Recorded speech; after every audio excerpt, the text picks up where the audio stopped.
Hey everybody! Today we're going to learn how to extract audio from any video file instantly in CapCut. Separating the audio track from your video layer allows you to manipulate, cut, or add sound effects to your project file with complete precision.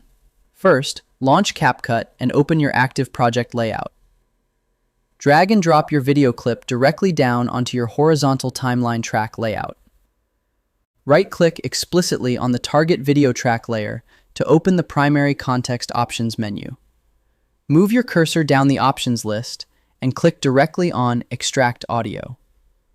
The application engine will instantly extract the sound data, creating a fresh, independent blue audio track directly underneath your video lane. Alternatively, you can use the keyboard shortcut by selecting your video layer and pressing Ctrl, Shift, and S simultaneously on your keyboard. To export only the extracted audio track, click the blue Export button in the top right corner. Clear the checkmark from the video exporting box. Ensure the audio exporting box is checked, and click Export to save your independent sound file. And that's it! I hope it helps you in your current and future project. Thank you for watching.